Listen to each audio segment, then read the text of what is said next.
Developing now, the Greenwood County Sheriff's Office says one man's behind bars accused of killing another man at a birthday party over the weekend.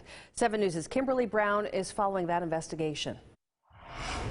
It's here at the Highlander Apartments where a birthday celebration came to a deadly ending. Now one man sits behind bars and a family mourns their loss. Andre Reginald Carter is facing a murder charge along with possession of a weapon during a violent crime and a drug charge after a shooting that happened over the weekend. Investigators continued throughout the rest of the weekend and the first of the week, interviewing people, contacting witnesses, following up leads. They were able to obtain enough information to get a search warrant on the suspect's residence. Investigators say they found evidence at Carter's home connecting him to the shooting and the ultimate death of 33-year-old Alan Darrell Wilson. EMS personnel arrived on the scene to treat the victim. The victim was later transported to the local hospital where he succumbed to his injuries. The police report shows that an argument broke out between Carter and Wilson at a party at the Highlander Apartments off of Highway 25 South in Greenwood. Deputies accuse Carter of pulling the trigger and shooting Wilson in the upper body. It is obvious through the investigation that the community is tired of the senseless shootings that have occurred. They have stepped up and helped our investigators in a tremendous way. Law enforcement still unclear as to why an argument escalated into a deadly shooting. Investigators tell us this is an isolated incident and there's no danger to the public. Reporting from Greenwood County, Kimberly Brown, 7 News. Andre Carter currently is being held at the Greenwood County Detention Center. Happening now, Georgia's top election officials accused South Carolina Senator Lindsey Graham of pressuring him to throw out legal votes. According to the Washington Post, Georgia's Secretary of State, Brad Raffensperger, says Graham asked if he had the power to toss out mail-in ballots in counties with higher rates of non-matching signatures. According to the Associated Press, Graham says he was trying to find out how signature verification works in Georgia. Some Republican lawmakers in North Carolina are looking at changing state law to speed up the voting and counting process. A group of state senators has been critical of a judge's decision that extended the deadline for mail-in ballots. One of the group ideas is to move up deadlines so voters can know the results sooner. But Democrats say this year's extension was necessary. In the grand scheme of things, we're not attacking a party here. We're attacking a process that has shown leakage in the system, if you will, this election cycle. It's just a slap in the face to the people who work so hard to provide a good, solid election in the middle of this pandemic. Some contests remain too close to call, including the race for Chief Justice of the North Carolina Supreme Court. The deadline for candidates to request a statewide recount was noon today. For President-elect Biden, the transition work continues. Today, he met with national security experts and announced new White House appointments. Michael George is in Wilmington, Delaware, with more.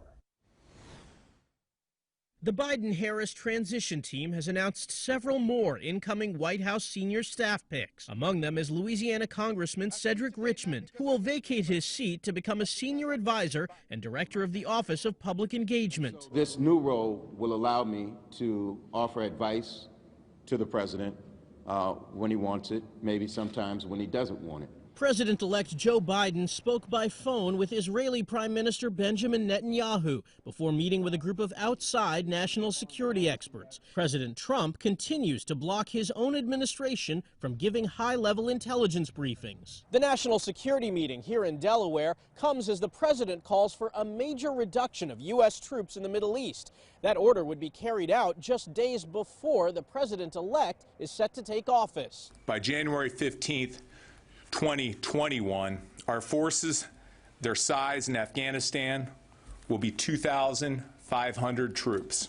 Our force size in Iraq will also be 2,500 by that same date. A senior Afghanistan official told CBS News a premature withdrawal could embolden the Taliban to continue violent attacks. He added, God forbid, Afghanistan will once again become the safe haven for international terrorists. I think a precipitous drawdown in either Afghanistan or Iraq would be a mistake. The announced troop reduction falls short of the president's stated campaign goal of bringing all U.S. forces home from Afghanistan by Christmas. Michael George, CBS News, Wilmington, Delaware. Vice President-elect Kamala Harris also joined the national security briefing today virtually. Meanwhile, two sources close to the president tell CBS News President Trump is seriously considering a 2024 campaign for president. 7 News alert now. Over 1,000 new cases of COVID-19 were reported in South Carolina today. DHEC reported 1,088 new cases, with another 11 people passing away. Greenville County continues to lead the state in those new confirmed cases with 167 in Greenville County. Anderson County had 48 and Spartanburg County has 51. Out of the 7,800 tests that were reported yesterday, 13.8% were positive. North Carolina Governor Roy Cooper and other state health officials say the upcoming holidays might make the current surge worse. A new color-coded county-by-county alert system was unveiled today. Color designations based off percent positive, case count, and hospital capacity. It also uses specific metrics to offer recommendations about restrictions. Right now, these are strong recommendations. However, if our metrics keep moving in the wrong direction, the state could impose additional orders, either at the local or statewide level. Some of those restrictions would include limiting social gatherings, working remotely, or using fines and penalties to slow the spread. Now on 7, the U.S. has recorded more than 100,000 new COVID-19 cases a day over the last 14 days, and now 28 states have tightened the restrictions. Here's Chris Martinez with the latest. Open! Open! A chance to reopen California from business owners who learned most of the state's indoor businesses must close, operate at a fraction of capacity, or move outside. Many restaurant owners believe they're being unfairly targeted and say the virus will keep spreading with people gathering inside homes. They're not wearing masks, they're not washing their hands, they're not serving food properly. California is experiencing its fastest increase, and in most counties, gyms have closed too. Masks were mandatory, but no one was really wearing it. So I understand why they closed the gyms. California's governor has also announced he's strengthening the mask mandate. Residents statewide must now wear masks whenever they're outdoors. In the Midwest, where cases are also surging, 7 governors released a joint announcement urging residents to stay COVID safe this holiday. It's more important now than ever that we double down on mask wearing. In Iowa, air ambulances are working around the clock, transporting COVID patients to overwhelmed hospitals. We're working our butts off here. We're trying to do our part. We would love for everyone to do their part because we're exhausted. On Tuesday, Iowa passed 2,000 coronavirus deaths. It's averaging 20 deaths per day, triple the rate from just 2 months ago. In Wisconsin, children's hospitals are starting to admit adult patients from overwhelmed hospitals. And in Oklahoma, some hospitals are sending patients to neighboring states for treatment. This is real, and we're in a hospital crisis. Pennsylvania is now reporting more than 5,000 daily infections, up more than 115% in just 2 weeks. With deaths also rising, health officials strengthened the mask mandate and ordered anyone entering the state be tested within 72 hours, including residents who leave for Thanksgiving. Chris Martinez, CBS News, Los Angeles. Ohio's governor just announced a 3-week retail curfew. The stores have to close at 10 o'clock. Hawaii issued a new statewide mask mandate, which says the businesses must refuse service to customers who are not wearing a face covering. Up next on 7 News, we're hearing from the family of an a fallen deputy who said they got a special donation today. And at 7:30 tonight in our next half hour, helping with a vaccine. More on that upstate pharmaceutical company that's expanding to help with distribution. Tonight on 7 News at 11, she was looking for love. I was crazy. Crazy in love. He was looking for his next victim. How online scammers are taking advantage of the pandemic. We've seen an increase across the board. And costing lonely victims thousands of dollars. Tonight at 11 on 7 News.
We're hearing now for the first time from the family of a fallen hero, Deputy Ryan Hendricks, who lost his life responding to a call in Henderson County, North Carolina in September. Our Scotty K was there today as Hendricks' family was given a large donation. Today was a very special day for the family of Deputy Ryan Hendricks, as well as those who work here at the Henderson County Sheriff's Office, as they got a glimpse of the impact Deputy Hendricks had not only on their community, but the entire state of North Carolina. I'd like to thank God for lending Ryan to us for 34 years, and he's very special. He fulfilled the job that he was to do in life. It's been a little more than 2 months since Don Hendricks lost his son Ryan. Ryan, who was a deputy at the Henderson County Sheriff's Office for 8 years, was killed in the line of duty after responding to a shooting on Bethia Drive. Ryan would not appreciate us being mournful. He was doing his job, doing his duty, and he knew that this was always a possibility. Still, the news hit many across the state of North Carolina pretty hard. We're citizens that are helped by them every day, and we feel really passionate about defending them and helping them and giving back in cases like this where somebody makes the ultimate sacrifice. That's why on Tuesday, nonprofit organization Back the Blue NC presented Deputy Hendricks' family and the Henderson County Sheriff's Office with a memorial plaque and a check for $10,000 to benefit his children. He was a tremendous father. He did everything with his children, biking and hiking and fishing and canoeing and kayaking. Don Hendricks said the special gift came just in time for Ryan's children's birthdays. They're celebrating their birthdays this month. So the daughter will be 9 and the son will be 6. Those who helped raise the money say they hope it will serve as a reminder to his children that their father will never be forgotten. Unfortunately, there's nothing we can do for the pain of the family and the community, but we're hoping we can at least help a little bit. They will miss their father, and we can't replace that. So we hope that this will help them in their future. The donation for Deputy Hendricks' children will be given to the Police Benevolent Association for now, but will be given to his children when they turn 18 to do with as they please. In Henderson County, Scotty K, 7 News. 7 News is celebrating the season of hope, making the holidays brighter, we hope, for local children. Take a look here. We were out in Duncan at Unclaimed Furniture collecting unwrapped toys for children of all ages. Now, if you didn't get a chance to get out there and see our chief meteorologist, Christy Henderson, and stop by, you can head to the next toy drive, and it's coming up soon on December 1st in Spartanburg at the Ingalls Market on Warren H. Abernathy Highway. Your donation will go to one of 3 charities in the upstate and western North Carolina.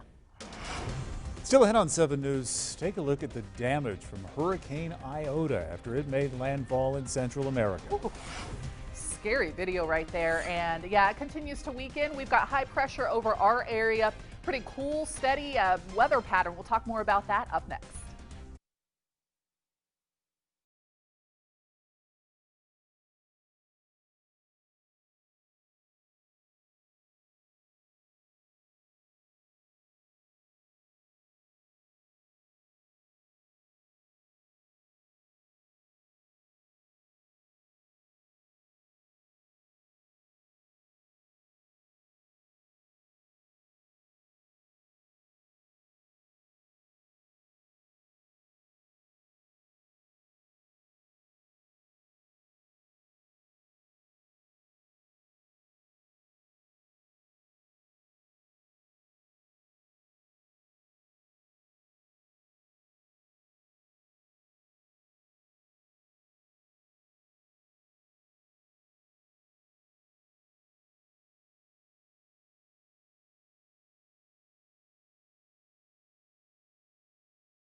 The record hurricane season continues to wreak havoc. Hurricane Iota pounded Central America, coming ashore as a Cat 4, winds of 155 miles an hour. United Nations warns of catastrophic mudslides and life-threatening floods in places still recovering from a major hurricane about 2 weeks ago.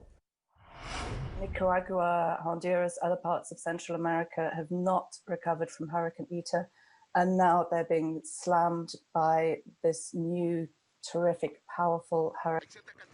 Forecasters expect Iota to take aim at Honduras and El Salvador with more rain to the region over the next few days.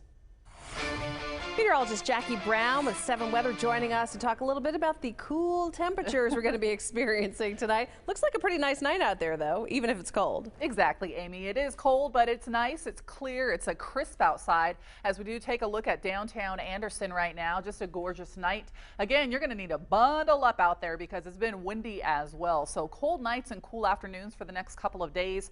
Warming up again by Friday and no rain through Thursday. We do have that high pressure system off to the northwest of us. That's going to continue to push to the east, and as it does, it'll kind of continue to guide in some of that cooler air over these next couple of days. Nothing for us to track on our satellite and radar, but again, we're still getting those winds filtered in from the north. That will continue through, kind of pumping that cool air. Wednesday is going to be sunny and cool, and then once that high pressure kind of continues to push off to the east, that'll make a shift in the winds, and we'll see more of a southerly flow where we'll start to see some of that warmer air work its way in. And we were just looking at video from Iota earlier. It's moving at west at 12 miles per hour. Now it just continues off to the east of San Salvador right there, and it's at 50 miles per hour. So it continues to weaken a tad bit. Again, this was a Category 5 at one point, and it was the strongest hurricane of 2020 and the strongest ever recorded hurricane for November. Our wind speed still pretty breezy out there. We're seeing 14-mile-per-hour winds in Asheville, Greenville, 13-mile-per-hour winds, 10 in Spartanburg, and the gusts will still continue through tonight over the next couple of hours, but then by tomorrow morning, still a few strong gusts, but things will start to kind of calm down a tad bit. Our low temps this morning, we've got a 29 in Asheville, 30s in the upstate, as well as a 40 in Greenville. So just depending on where you were, you saw those colder temperatures. And definitely, if you're in western North Carolina tonight, you're going to see very cold temperatures as we continue to see 40s right now. 40 in Hendersonville, 45 in Asheville, 52 Greenville, 51 in Anderson, 47 Gaffney, 54 in Union. Your virtual skycast for tonight, as Amy and I were just talking about, it's gorgeous out there, but it is cold. You're starting off at about 33 degrees at 7 a.m. in Spartanburg. By 4 p.m. we're only seeing 57, so those low upper 50s, I should say, for highs. 9 p.m. Burr, about 37 is what you're looking at in Asheville. At 7 a.m. we'll see a temp of about 29 degrees. 51 at 4 p.m. Tonight will be clear and cold. 30s and upper 20s is what we'll be looking at. It will be very, very chilly. Lots of below freezing temps in the mountains. It's going to be cold for tomorrow. For Thursday, the cooler air remains in place.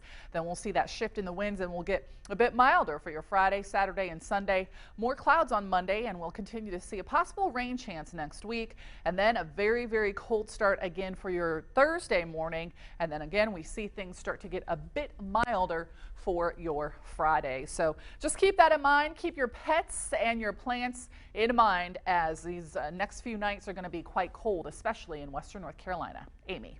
Oh, we appreciate the heads up. Jackie, thank you. Next on 7 News, if you're planning to travel, you may be getting a test along with your hotel stay. More on the health precautions some of these big brands are taking.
Alert, these days you may be getting a test along with your key when you check into a hotel. Yeah, things are changing. Some of the brands around the world are offering and urging you, in fact, some are requiring you to get coronavirus tests during your stay to ensure that you are not infected. Wendy Gillette reports. Ramona and Rocky Reed recently celebrated their first international trip since the pandemic started. A long journey from Los Angeles to the Saneva Johnny Resort in the Maldives, an island nation in the Indian Ocean. I just thought, where's the most isolated place I could go and still feel like I'm on vacation? The Maldives requires a PCR coronavirus test for all tourists no more than 4 days before arriving in the country. As an added layer of precaution, Saneva mandates all guests and staff at both its island resorts get tested again upon arrival. Swabs are taken of the nose and throat. CEO Sonu Shivdasani. I sincerely believe that testing is the way forward, is one of the solutions to COVID, almost as important as the vaccine. After getting tested, guests quarantine for a night in their villas until negative results are returned. Then you have the run of the place and you don't have to wear masks, you don't have to do anything. It's actually normalcy. Back to normal, how you remember it. It's amazing. You also get a test 5 days after arriving at the resort just to make sure you're still negative. Ready? We got special rates to view the process. The swabs are sent from the resorts to a lab built for the testing at a nearby airport.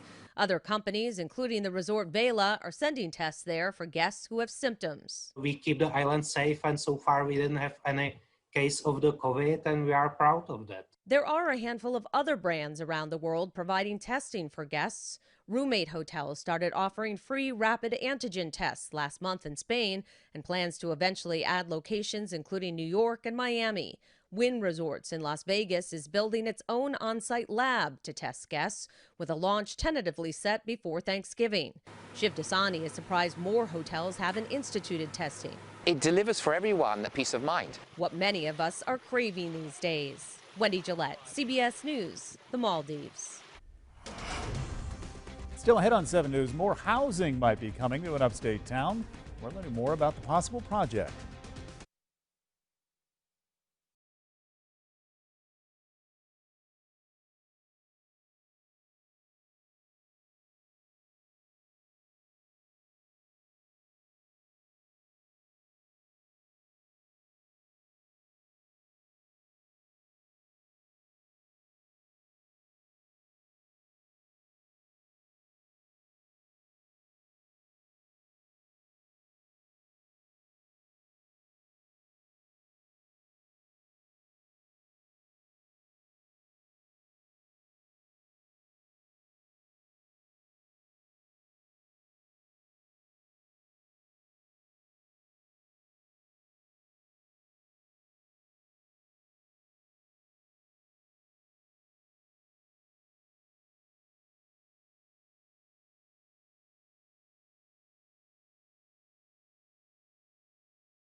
live and local for Carolina's family.